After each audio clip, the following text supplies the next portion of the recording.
Okay. ठीक है।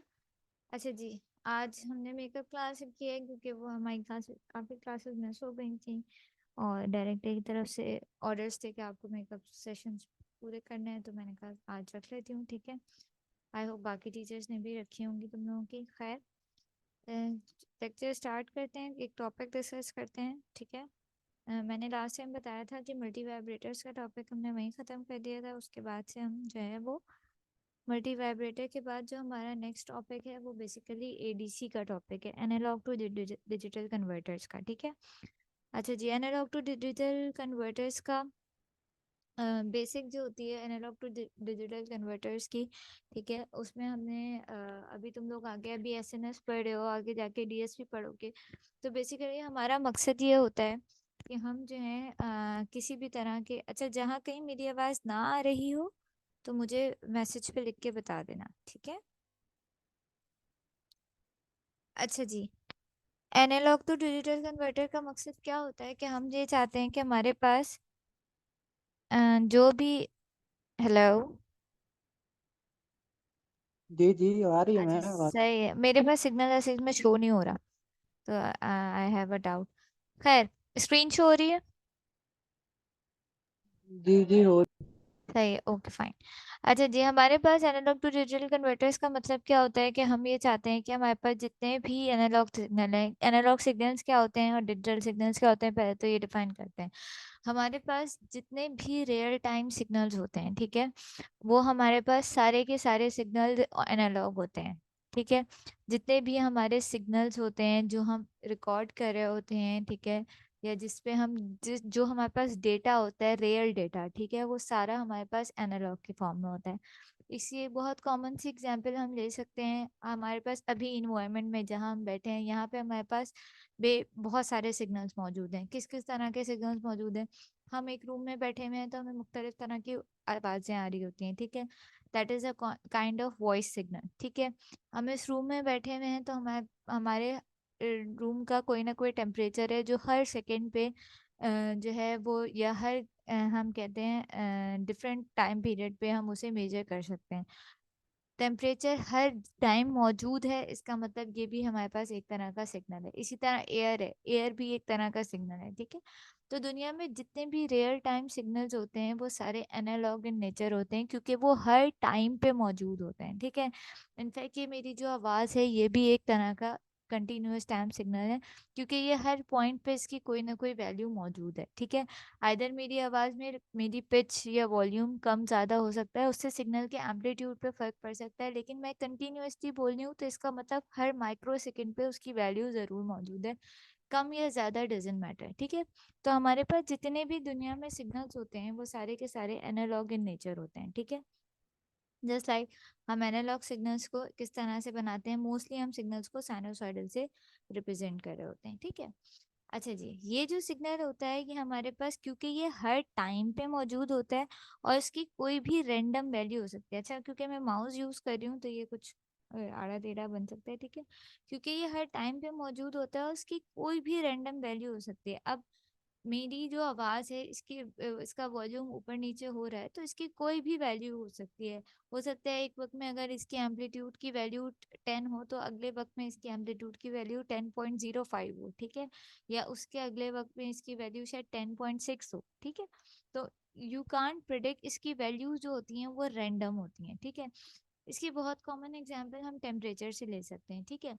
हम पूरे दिन में अगर 24 घंटे का टेम्परेचर मेजर करें तो हमारे पास जो हमारे वेदर प्रिडिक्शन इदारे होते हैं, ठीक है, यहाँ पे हमारे पास क्या होता है कि हमारे पास पूरे दिन का टेम्परेचर मेजर हो रहा होता है। ठीक है। कभी आप गूगल पे सर्च करके देखो तो गूगल आपको क्या बताता है, वो आपके पास हर घंटे का टाइम डिफरेंस बता रहा होता है। ठीक है। लेकिन वो हर घंटे का टाइम डिफरेंस बता रहा होता है, इसका मकसद ये तो नहीं है कि बीच में, लेट से गूगल पे मैं सर्च करती हूँ कि 1 बजे क्या टेम्परेचर था, लेट से वो कहता है 26 था। ठीक है। फिर हम 2 बजे देखते हैं वो कहता है 26.5 था, फिर 3 बजे 26.8 हो गया। ठीक है। एग्जाम्पल है, ठीक है। अब इसका मकसद ये नहीं है कि 1 से 2 के दरमियान सिग्नल मौजूद नहीं था, 1 से 2 के दरमियान भी सिग्नल मौजूद था, लेकिन उसकी वैल्यू हमारे पास मौजूद नहीं है, ठीक है। लेकिन जो हमारे पास जो इदारे इन चीज़ों पे काम कर रहे हैं, जिन्हें हर सेकंड की पूरे दिन में जो है वो जितने सेकंड्स होते हैं, जितने माइक्रो सेकंड्स होते हैं, उन्हें हर सेकंड के टेम्परेचर से, अगर कोई ऐसी एप्लीकेशन है जहाँ ज़रूरत है, तो वो हर टाइम का, हर माइक्रो सेकेंड का जो है वो टेम्परेचर मेजर कर रहे होते हैं, ठीक है। इट मीन्स कि हमारे पास हर टाइम, हर माइक्रो सेकेंड पे सिग्नल मौजूद है, इसीलिए वो कंटिन्यूअस सिग्नल है, ठीक है। और उसकी कोई भी वैल्यू हो सकती है। अगर टेम्परेचर की हम बात करें तो वो टेम्परेचर 1 से 2 के दरमियान, लेट से अगर वो 26.6 था, ठीक है, तो हो सकता है 1 बज के 5 मिनट पे वो 26.1 हो, ठीक है। 1 बज के 15 मिनट पे वो 26.05 हो, ठीक है, या 26.26 हो, कुछ भी रैंडम वैल्यू, ठीक है। हम ये नहीं कह सकते कि हमारे पास कोई एक पर्टिकुलर फिक्स वैल्यूड है, ठीक है। तो इस वजह से इसका मतलब मेरे पास जो ये वाला एनालॉग सिग्नल होता है, ये कंटिन्यूअस टाइम भी होता है, ठीक है, और कंटिन्यूअस, एक मिनट रुको जरा, मैं इसको सही से ओके, ये कंटिन्यूअस टाइम भी होता है और कंटिन्यूअस वैल्यूड भी होता है, ठीक है। CT CB सिग्नल हम इसको कहते हैं। हम कहते हैं कि सिग्नल का टाइम भी कंटिन्यूअस है, मतलब वो हर माइक्रो सेकेंड पे मौजूद है, और उसकी वैल्यू भी रैंडम है, इसका मतलब किसी भी वैल्यू पे सिग्नल मौजूद है, ठीक है। तो ये continuous time, continuous valued signal है, ठीक है। अच्छा जी, उसके बाद हम ये कहते हैं कि हम इसको डिजिटलाइज करना चाहते हैं। डिजिटलाइज करने का रीज़न क्या है? क्योंकि हमारे पास अगर कंटिन्यूस सिग्नल्स हैं तो हमारे पास डेटा बहुत ज़्यादा होता है, ठीक है, और हमारे जो प्रोसेसर्स होते हैं उसकी इतनी कैपेसिटी नहीं होती, क्योंकि सारे प्रोसेसर जितने भी दुनिया में फर्स्ट कंप्यूटर से लेकर आज तक जितने भी प्रोसेसर्स बने, सही है, वो सारे प्रोसेसर डिजिटल सिस्टम पे काम कर रहे हैं, ठीक है, एनालॉग सिस्टम पे काम नहीं कर रहे, वो 0 और 1 पे काम कर रहे हैं। वो एनालॉग सिग्नल को नहीं जानते, वो सैंपल डेटा को जानते हैं। ये वो या तो 0 को लैंग्वेज समझते हैं या तो 1 की लैंग्वेज समझते हैं, कंप्यूटर्स की अगर हम बात करें।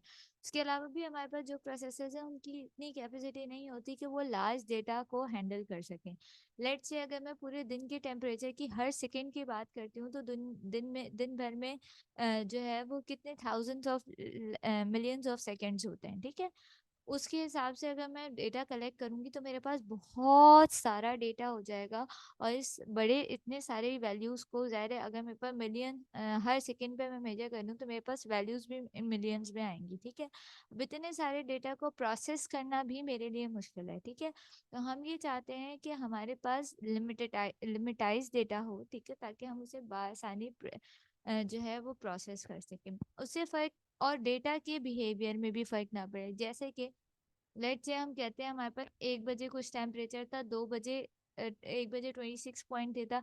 अब ऐसा नहीं हो सकता कि अगर 1 बजे जो है वो 26 टेम्परेचर है, तो 2 बजे एकदम से वो 49 पे पहुंच जाए, ठीक है। हमें पता है डेटा की टेम्परेचर का ये बिहेवियर नहीं होता, ठीक है। या ऐसा नहीं हो सकता कि 1 बजे अगर जो है वो 50 पे है तो 2 बजे वो -2 पे चला जाए, ठीक है, ऐसा नहीं हो सकता। इसका मतलब ये है कि हमें पता है कि टेम्परेचर में ग्रेजुअली चेंज आता है, एकदम से इतना सडन चेंज नहीं आ सकता। इसका मतलब ये है कि अगर मैं हर 1 घंटे या आधे घंटे के बाद भी वैल्यू ले लूँ, ठीक है, तो मुझे पता चल जाएगा कि पूरे दिन में टेम्परेचर कितना चेंज हुआ, कितना बढ़ा या कितना डिक्रीज हुआ, ठीक है। तो उसके लिए मुझे हर सेकंड की वैल्यू लेना लाजमी नहीं है, ठीक है। अच्छा जी, उससे क्या हुआ आपके पास, उससे हुआ ये आपके पास कि मेरे पास अगर मैं हर घंटे की वैल्यूज लेती हूँ, या चलो हर आधे घंटे की वैल्यूज देती हूँ, तो जो डेटा मिलियंस में था वो अब किस में आ जाएगा। तो एक एक दिन में अगर मैं हर 30 मिनट्स के बाद रीडिंग लूँ तो मेरे पास 48 रीडिंग्स बनेंगी, दैट्स इट। 24 आवर्स होते हैं, अगर मैं उसको हाफ आवर्स पे रीडिंग लूँ तो मेरे पास 48 रीडिंग्स बनेंगी। या चलो अगर हाफ आवर पे भी नहीं, 1 आवर पे ले लूँ तो मेरे पास सिर्फ 24 रीडिंग्स बचेंगी, ठीक है। इसका मतलब जो डेटा मेरे पास मिलियंस में था, जब मैंने उससे सैंपल कलेक्ट कर लिए, ठीक है, तो वो मेरे पास सिर्फ 24 वैल्यूज बची। अब इन 24 वैल्यूज को मुझे प्रोसेस करना आसान है। एक प्रोसेसर जो कि जिसकी लिमिट कम है, वो मिलियंस को नहीं हैंडल कर सकता, लेकिन वो 24 वैल्यूज को हैंडल कर सकता है, ठीक है। इसी तरह से हम डेटा को, इसको कहते हैं डेटा को डिजिटलाइज करना, सैंपल करना, ठीक है। कि हमने क्या किया, हमने पूरे दिन में से हर 1 घंटे की बाद वैल्यू ले ली, ठीक है। इससे क्या, जैसे ये पूरे दिन की, लेट से ये पूरे दिन का ग्राफ था, ठीक है। हमने कहा कि भाई 1 बजे की वैल्यू ले ली हमने, 2 बजे की ले ली, 3 बजे की ले ली, 4 बजे की ले ली, फिक्स टाइम पीरियड के बाद मैंने इसकी वैल्यूज ले ली, ठीक है। तो अब मेरे पास जो डेटा आएगा वो कुछ इस फॉर्म में होगा। एक फिक्स टाइम इंटरवल के बाद मेरे पास जो है वो वैल्यू आ रही होगी, और अब वैल्यूज बहुत ज्यादा नहीं होंगी, कंपैरेटिवली कम वैल्यूज होंगी, ठीक है। जैसे मैंने एग्जांपल दी कि अब वो मिलियंस में नहीं होंगी, अब वो 24 या 48 वैल्यू, डिपेंडिंग अपॉन कि मैं किस हिसाब से उसकी वैल्यू ले रही हूँ, ठीक है। तो इस जब डेटा हमारे पास इस तरह में कन्वर्ट हो गया, इसका मतलब इसका टाइम अब कंटिन्यूअस नहीं रहा, ये डिस्क्रीट टाइम और कंटिन्यूअस वैल्यूड सिग्नल हो गया, ठीक है। और इस प्रोसेस को जब हम 1 घंटे बाद सिग्नल दे रहे होते हैं, इस प्रोसेस को हम कहते हैं सैम्पलिंग, ठीक है। इसका नाम तुम लोगों ने सुना होगा। इस प्रोसेस को हम कहते हैं सैम्पलिंग। ये हमने क्या कर ली, डेटा की सैम्पलिंग कर ली, ठीक है। अच्छा जी, डेटा की सैम्पलिंग कर ली, इससे क्या हुआ, टाइम तो इसका डिजिटलाइज डिस्क्रीट हो गया, लेकिन वैल्यू अभी भी इसकी कंटिन्यूअस है। हम ये चाहते हैं कि इसकी वैल्यू को भी डिस्क्रिटाइज करें। कहने का मकसद क्या है, हो सकता है यहाँ पे वैल्यू हो 1.2, तो यहाँ पे वैल्यू हो 2.4 या 2.3, ठीक है। और उसके बाद ऊपर वैल्यू हो 4.1, ठीक है। तो these are the random values, ठीक है। मेरे पास कोई फिक्स डिवीजन नहीं है, मेरा स्केल रैंडम है, ठीक है। हम ये चाहते हैं कि हम इसके वैल्यू को भी जो है वो क्या कर दें, डिस्क्रीट कर दें। इसके वैल्यू के भी जो है हमारे पास फिक्स टाइम, ओ फिक्स गैप के बाद या फिक्स इंटरवल्स के बाद हमारे पास इसकी वैल्यू आ रही हो, ठीक है। तो उसके लिए हम क्या करते हैं, हम उसके लिए इसकी वैल्यू के लिए चेंज करने के लिए हम इसकी बहुत सारे प्रोसेस होते हैं। सबसे आसान तरीका ये है कि हम इसकी क्वांटाइजेशन कर दें या इसकी थ्रेश होल्डिंग कर दें। थ्रेश होल्डिंग में क्या होता है, मैं कहूँ कि मेरे पास क्योंकि ये रैंडम वैल्यू आ रही है, 2.1, 3.4, 4.9, 5.3, ठीक है। मैं ये कहूँ कि मैं इसकी थ्रेश होल्डिंग कर दूं, मैं ये बोलूँ कि भाई 0.5 से जितनी अबव वैल्यू है उसको नेक्स्ट नंबर पे शिफ्ट कर दो, और 0.5 से नीचे जितनी वैल्यूज है उसे राउंड ऑफ कर दो, ठीक है। कहने का मकसद ये है कि अगर वैल्यू है 12.4 तो उसे 12 बना दो, और अगर वैल्यू है 12.9 तो उसे 13 बना दो, ठीक है। तो इस तरह हम क्या करते हैं, हम थ्रेश होल्डिंग कर देते हैं, या इन अदर वर्ड्स मैथ्स की टर्मिनोलॉजी में देखो तो राउंड ऑफ या राउंड अप कर देते हैं, ठीक है। तो इस तरह क्या होगा, अब जो मेरे पास सिग्नल आ रहा होगा उसकी वैल्यूज भी किस तरह होंगी, 12, 13, 14, 15, 16। अब मेरे पास 12.1, 13.6, 14 पॉइंट, इस तरह की वैल्यू नहीं आ रही होगी, ठीक है। तो अब मेरा जो सिग्नल होगा, अब यहाँ पे ड्रॉ करना मुश्किल है, लेकिन जो सिग्नल होगा उसका एक्स एक्सिस भी फिक्स टाइम के बाद आ रहा होगा, और वाई एक्सिस भी एक पर्टिकुलर टाइम जो है वो इंटरवल्स के साथ आ रहा होगा। मतलब वाई एक्सिस की भी डिवीजन जो है वो फिक्स होंगी, ठीक है। इस तरह के डेटा को कहते हैं, जब इस तरह का डेटा कन्वर्ट हो जाए जिसमें इंटरवल्स फिक्स हो, सही है, स्केलिंग प्रॉपर हुई हो, उसको कहते हैं, अब ये मेरा डेटा जो है, अब मेरा सिग्नल जो है वो डिस्क्रीट टाइम और डिस्क्रीट वैल्यूड सिग्नल हो गया है, ठीक है। अब इसमें रैंडम वैल्यूज नहीं बची हैं, अब इसमें डिस्क्रीट वैल्यूज भी हैं और डिस्क्रीट टाइम भी है, ठीक है। तो इस पूरी कन्वर्जन को और इस प्रोसेस को, जहाँ पे वैल्यूज को हम डिस्क्रिटाइज कर रहे होते हैं, इस प्रोसेस को हम कहते हैं क्वांटाइजेशन, ठीक है। यहाँ तक बात समझ में आई? जी यहाँ तक आ गए। ठीक है, सही है। अच्छा जी, अब हम जो है वो कंटिन्यूस क्वांटाइजेशन करने से पहले हम क्या करते हैं, हम अपने सैंपल सिग्नल्स को जो है वो क्वांटाइज करने के लिए हम क्या करते हैं, उसकी वैल्यूज को स्टोर करने की कोशिश करते हैं, होल्ड करने की कोशिश करते हैं, ताकि हमारे पास, अगर मेरा इसको मैं सैंपल्स को ज्वाइन कर दूं, तो मेरे पास कुछ इस तरह का डेटा बनेगा, like something like this, stairs की तरह। लेडर की तरह, ठीक है। इस तरह का डेटा बनेगा, इसको कहते हैं सैम्पल्ड एंड होल्ड, ठीक है।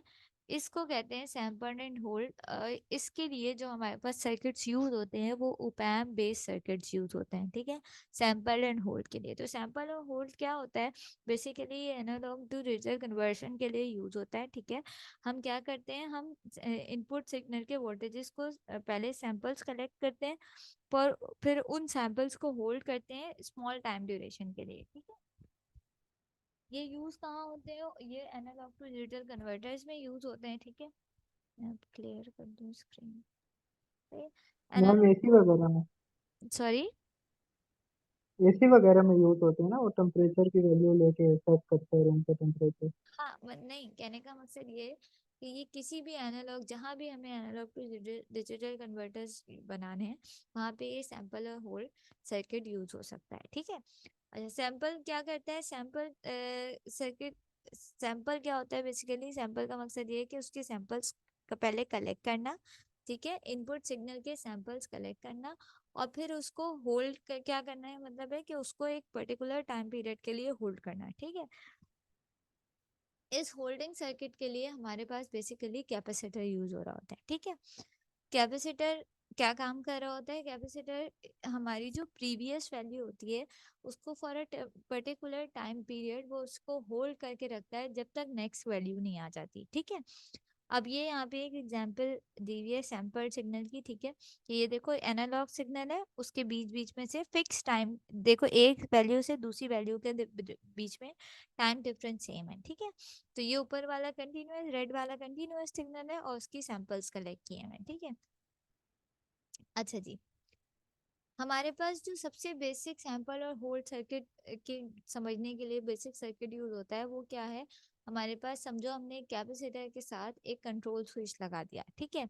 अब क्या होगा, जब तक ये हम स्विच ऑफ रहेगा, लेट से पहले स्विच हमने ऑन कर दिया, मतलब स्विच ऑन करने का मकसद ये है कि स्विच को बंद कर दिया, ठीक है, स्विच बंद कर दिया हमने, तो हमारे पास क्या होगा, ये इस अकॉर्डिंग टू दिस सर्किट ये इनपुट कहाँ, आउट सर्किट, ये इनपुट क्या कैपेसिटर पे जाने लगेगा, ठीक है। जैसे ये कैपेसिटर पे जाएगा, कैपेसिटर चार्ज होने लगेगा, और एक फिक्स टाइम पीरियड के बाद जा रहा है वो फुली चार्ज हो जाएगा, ठीक है।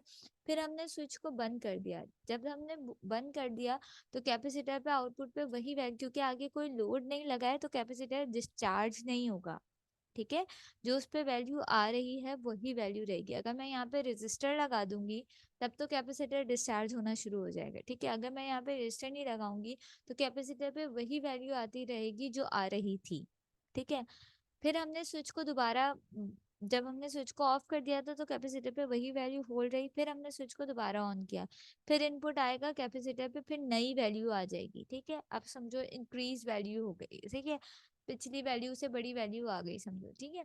अब कैपेसिटर क्या करेगा, दोबारा से अकॉर्डिंग टू दिस वैल्यू अब नई वैल्यू आ जाएगी कैपेसिटर पे, और फिर हमने अगर स्विच को ऑफ कर दिया तो वही वैल्यू सस्टेन रहेगी कैपेसिटर के आउटपुट पे, ठीक है।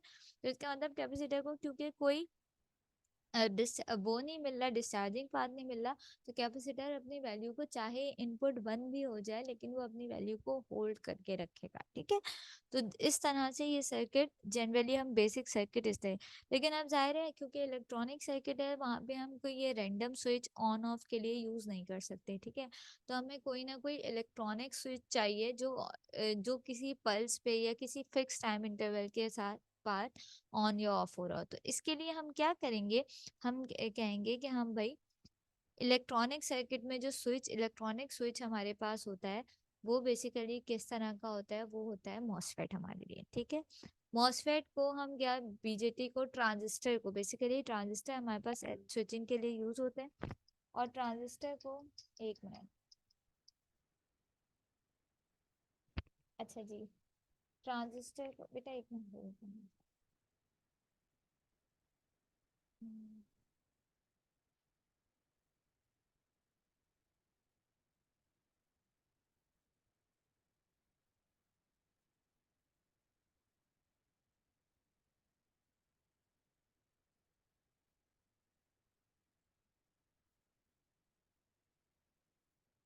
अच्छा जी, ट्रांजिस्टर हमारे पास ऐसे इलेक्ट्रॉनिक स्विच यूज हो रहे होते हैं जिससे हम जिसको हम पल्स देते हैं तो वो ऑन या ऑफ हो जाता है, ठीक है। तो ये हमारे पास एग्जांपल दी गई है, लेट से मेरे पास ये एनालॉग सिग्नल आ रहा है, ठीक है। ये हमारे पास एनालॉग सिग्नल आ रहा है, ये हमने उसके साथ पल्स दी हुई है, ठीक है। अब क्या होगा, जैसे ही ये जहां जहां ये पल्स आएगी, देखो इसके साथ ये आपके होल्ड करके बताया हुआ है, ठीक है। यहाँ पे जैसे ही पल्स ऑन होगी, ठीक है, ये सैंपल कलेक्ट हो जाएगा, एज यू कैन सी है। हाँ, मैं इसको टेक्स्ट करके अगर बताऊं,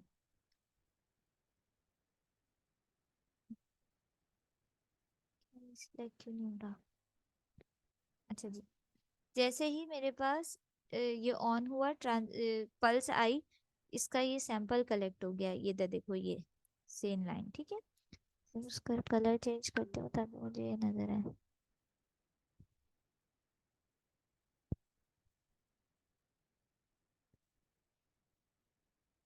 देखो ये सैंपल कलेक्ट हो गया, ठीक है। फिर हमारे पास पल्स बंद हो गई, ऑफ हो गई, तो हमारे पास क्या हुआ, ये सैंपल होल्ड रहा, ठीक है। जब तक क्या नहीं आ गई, जब तक अगली पल्स नहीं आ गई। जब अगली पल्स आई तो अगली पल्स पे जो भी इसकी वैल्यू बन रही थी, ठीक है, यहाँ पे वो नई वैल्यू रिकॉर्ड हो गई, ठीक है। अब ये पिछली वैल्यू से ज्यादा थी, तो हमारे पास नई वैल्यू रिकॉर्ड हो गई, ठीक है। फिर क्या हुआ, फिर स्विच बंद हो गया, पल्स ऑफ हो गई, खत्म हो गई, हमारे पास ये वैल्यू होल्ड रही, सही है। फिर हमारे पास नेक्स्ट पल्स आई, तो नेक्स्ट पल्स पे जो वैल्यू आ रही थी, ठीक है, हमारे पास वो वैल्यू यहाँ पे,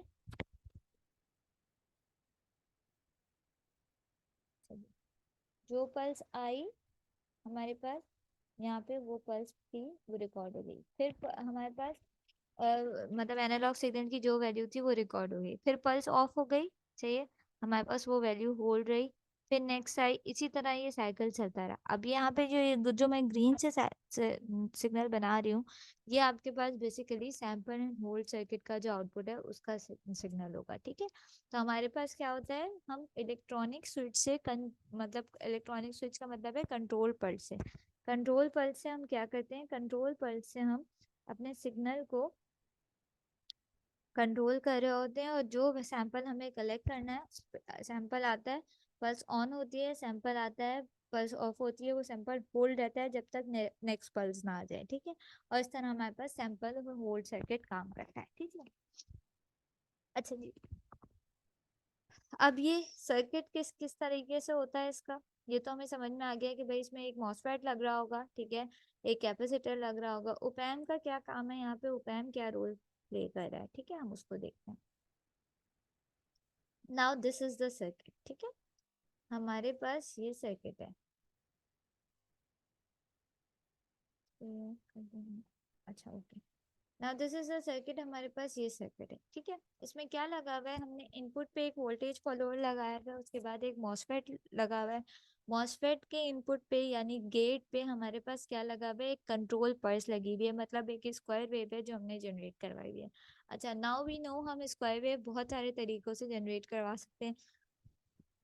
हम 555 टाइमर से भी जनरेट करवा सकते हैं, हम ए स्टेबल सर्किट से भी जनरेट करवा सकते हैं, पीछे इसके कोई भी सर्किट लगा सकते हैं, डिपेंडिंग अपॉन कि हमारे पास स्क्वायर वेव आ रही है, उसका टाइम पीरियड हमने खुद से सेट किया हुआ है कि कितनी देर के लिए हमने उसे ऑन और कितनी देर के लिए हमने उसे ऑफ करना है, ठीक है। उसके बाद एक कैपेसिटर लगा हुआ है, और कैपेसिटर फिर जाके एक वोल्टेज फॉलो रजिस्टर के थ्रू एक वोल्टेज फॉलोअर से कनेक्ट हो रहा है, ठीक है। अब इसमें दो वोल्टेज फॉलोअर लगे हुए हैं। अच्छा, हम ये देख रहे थे कि भाई यहाँ पे हमारे पास मॉसफेट और कैपेसिटर से काम हो सकता था, हमने ये दो वोल्टेज फॉलोअर्स क्यों लगाए हैं, ठीक है। अच्छा, जो इनपुट पे वोल्टेज फॉलोअर लगा हुआ है वो लोडिंग इफेक्ट को खत्म करने के लिए लगा हुआ है। अगर मैं इनपुट को डायरेक्टली मॉसफेट से लगा दूंगी, ठीक है, तो मेरे पास मॉसफेट की वजह से आपके पास हो सकता है इनपुट पे लोडिंग इफेक्ट आ जाए, और मेरा इनपुट और मॉसफेट्स की इंटरनल रेजिस्टेंस की वजह से मेरा इनपुट डिक्रीज हो जाए, ठीक है। तो हमने क्या कहा था, वोल्टेज फॉलोअर्स क्यों यूज होते हैं, वोल्टेज फॉलोअर्स की इनपुट इम्पीडेंस बहुत हाई होती है, और आउटपुट इम्पीडेंस, मैंने ये एक दफा जब मैं इसीलिए पढ़ा रही थी तो हमने ये पढ़ा भी था कि भाई वोल्टेज फॉलोअर का गेन कुछ नहीं होता, यूनिटी गेन होता है, लेकिन ये क्या करता है, जो भी इनपुट आता है उसको मैक्सिमम आउटपुट पे ट्रांसफर कर देता है, ठीक है। मतलब इनपुट पे लोड लगाने की वजह से इनपुट जो है वो क्लिप नहीं होता, इनपुट की वैल्यू कम नहीं होती, इनपुट जो है वो एज इट इज का एज इट इज आउटपुट पे आ जाता है। ठीक है, अगर मैं यहाँ पे इनपुट के साथ वोल्टेज फॉलोअर नहीं लगाऊंगी तो हो सकता है मॉसफेट की इंटरनल रेजिस्टेंस की वजह से ये इसके पास लोडिंग इफेक्ट आ जाए और मेरा इनपुट जो आगे जाए मॉसफेट तक जाए, मॉसफेट के आउटपुट आउटपुट तक जाए, वो वाला सिग्नल ना रहे जो मैंने एक्चुअल इनपुट दिया था, उसकी वैल्यू डिक्रीज हो सकती है मॉसफेट की इंटरनल रेजिस्टेंस की वजह से। तो मैं ये चाहती हूँ कि पूरा का पूरा इनपुट मॉसफेट पे पहुंचे, इसलिए हमने लोडिंग इफेक्ट को खत्म करने के लिए इनपुट पे वोल्टेज फॉलोअर लगाया है। ठीक है, उसके बाद मॉसफेट है, मॉसफेट के इनपुट पे कंट्रोल पल्स लगी हुई है। एज आई रिपीट के कंट्रोल पल्स हम किसी भी तरीके से जनरेट करवा सकते हैं। ये स्क्वायर वेव है जिसका टाइम पीरियड हमने खुद सेट किया हुआ है, डिपेंडिंग अपॉन के हमें उसको कितनी देर, सैंपल को कितनी देर तक होल्ड करना है। जितनी देर तक हम उसको ऑन रखेंगे वैल्यू कलेक्ट होती रहेगी, जितनी देर हम ऑफ रखेंगे वैल्यू होल्ड रहेगी। ठीक है, उसके बाद हमारे पास एक कैपेसिटर लगा हुआ है। कैपेसिटर क्या कर रहा है, वो उस वैल्यू को स्टोर कर रहा है। जाहिर है कोई कंपोनेंट कैपेसिटर ही है जो वैल्यू को स्टोर कर सकता है, उसमें वैल्यू स्टोर हो रही है। और कैपेसिटर के आगे फिर एक वोल्टेज फॉलोअर लगा हुआ है। कैपेसिटर के आगे वोल्टेज फॉलोअर का रीजन क्या है, हमें ये बात पता है कि जब ओपैम्प, पीछे पहले भी हमने डिस्कस किया अभी, कि जब op amp as a voltage follower use होता है तो उसकी इनपुट इम्पीडेंस बहुत ज्यादा हाई होती है और आउटपुट इम्पीडेंस बहुत ज्यादा लो होती है। इसका मतलब ये इनपुट इम्पीडेंस हाई होने की वजह से कैपेसिटर जो है, जब जो है वो पीछे से पल्स ऑफ होगी तो कैप इनपुट इम्पीडेंस हाई होने की वजह से कैपेसिटर डिस्चार्ज नहीं होगा। ठीक है, कैपेसिटर को आगे इतनी हाई इनपुट इम्पीडेंस दिख रही है कि वो डिस्चार्ज नहीं होगा, कैपेसिटर अपनी वैल्यू को होल्ड रखेगा और जो वैल्यू आ रही थी वो आउटपुट पे, ओपैम के आउटपुट पे वही वैल्यू आती रहेगी। ठीक है, कैपेसिटर डिस्चार्ज नहीं होगा। ठीक है, तो इस वजह से यहाँ पे कैपेसिटर के बाद जो वोल्टेज फॉलोअर लगा हुआ है वो इसलिए लगा हुआ है। ठीक है, तो इस तरह से हमारे पास क्या होगा, इनपुट पल्स आती रहेगी, इनपुट पे यहाँ से हम साइनोसॉइडल दे रहे हैं। ठीक है, इस सेम काम यहाँ से स्क्वायर वेव, ये कंट्रोल पर जो है वो स्क्वायर वेव जनरेट करवा रहा होगा, कैपेसिटर उसको होल्ड कर रहा होगा और यहाँ पे आउटपुट पे हमारे पास जो अभी पीछे हमने वो देखा, इस तरह की जो हमारे पास कुछ वो आ रही थी वेव फॉर्म, किस वैल्यू आ रही थी, फिर वो होल्ड हो रही थी, फिर वैल्यू आ रही थी, फिर होल्ड हो रही थी, इस तरह से हमारे पास वेव फॉर्म आउटपुट पे आ जाएगी। ठीक है, अच्छा जी, तो ये सारा काम, यही सारी बातें इसमें लिखी हुई है। ठीक है, हमें ये पता है कि हम इसकी फ्रिक्वेंसी खुद से कंट्रोल कर सकते हैं, हम जो स्क्वायर वेव बनाना चाहें हम बना सकते हैं अपनी मर्जी से। ठीक है, यही सर्किट यहाँ पे मल्टी सिम पे सिमुलेट करके दिखाया हुआ है, देखो। अच्छा, यहाँ पे क्योंकि function generator multi SIM ideal conditions पे काम कर रहा है, फंक्शन जनरेटर में लोडिंग इफेक्ट नहीं आता। ठीक है, तो यहाँ पे इनपुट वोल्टेज फॉलोअर नहीं लगाया हुआ है, लेकिन जब आप सर्किट बनाओगे, ठीक है, क्योंकि आइडियल आपके पास आइडियल कंडीशंस नहीं होती तो आप इनपुट पे वोल्टेज फॉलोअर भी लगाओगे। यहाँ पे आपको देखो इनपुट से डायरेक्ट मॉसफेट कनेक्ट किया हुआ है। ठीक है, मॉसफेट कनेक्ट किया हुआ है, उसके बाद वही कैपेसिटर लगाया हुआ है, आगे एक वोल्टेज फॉलोअर लगाया हुआ है और आउटपुट पे लोड लगा के ऑसिलोस्कोप लगाया हुआ है। ठीक है, जब हम ये इसका आउटपुट देखेंगे तो हमारे पास कुछ इस तरह का सर्किट, ओ इस तरह का आउटपुट आ रहा होगा। तो ये रेड वाला जो है वो मेरा इनपुट सिग्नल है और ब्लू वाला मेरे पास आउटपुट सिग्नल है। ठीक है, अब यहाँ पे स्क्वायर वेव डायरेक्टली दे दी है क्योंकि मल्टी सिम में स्क्वायर वेव जनरेटर का ऑप्शन होता है। ठीक है, हम जो है वो स्क्वायर वेव 555 टाइमर से या ए स्टेबल सर्किट से जनरेट करवा सकते हैं अपनी मर्जी की। ठीक है, उसका ड्यूटी साइकिल भी हम कंट्रोल कर सकते हैं, उसकी फ्रिक्वेंसी भी हम कंट्रोल कर सकते हैं। ठीक है, ये सैंपल और होल्ड सर्किट कहाँ यूज होते हैं, एनालॉग टू डिजिटल कन्वर्टर्स में यूज होते हैं, डिजिटल टू एनालॉग कन्वर्टर्स में यूज होते हैं। उसके बाद डी मल्टीप्लेक्सिंग के लिए, वोल्ट मीटर के लिए, फिल्टर्स में यूज होते हैं, डेटा डिस्ट्रीब्यूशन सिस्टम में यूज होते हैं, बहुत सारी इसकी एप्लीकेशन है यहाँ जहाँ पे ये यूज होते हैं। ठीक है, तो हम इसको सर्किट को एनालॉग टू डिजिटल कन्वर्टर्स में यूज कर सकते हैं। ठीक है, इसके अलावा भी हमारे पास बहुत सारे तरीके हैं एनालॉग टू डिजिटल कन्वर्टर्स के लिए, जाके हम पढ़ेंगे। एडीसी, फ्लैश एडीसी है, डुअल स्लोप एडीसी है। ठीक है, डिजिटल टू एनालॉग कन्वर्टर्स अलग अलग है, इंशाल्लाह हम आने वाली क्लासेस में वो पढ़ेंगे। फिलहाल में हमारे पास हाँ बेटा, एक्सटर्नल माउस यूज कर रही थी, सॉरी मैंने आपका मैसेज अब देखा, मैं एक्सटर्नल माउस यूज कर रही हूँ। मुझसे इस पे लिखा नहीं जाता, लैपटॉप के पैड, माउस पे पैड से ना मुझसे ड्रॉ नहीं होता। ठीक है, अच्छा जी, तो ये सर्किट समझ में आया? यहाँ तक किसी को कोई इशू है तो बताओ। ये क्लियर है? समझ में आया क्या कैसे काम करता है, कैसे सर्किट है? ये चाहो तो इन वैल्यूज को रख के सिमुलेट करके भी देख सकते हो कि क्या आउटपुट आता है। ठीक है, यहाँ तक कोई इशू है तो बताओ।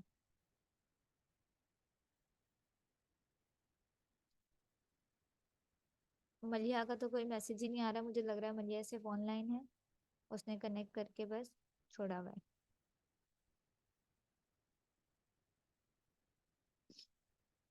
मलिया, यू देयर?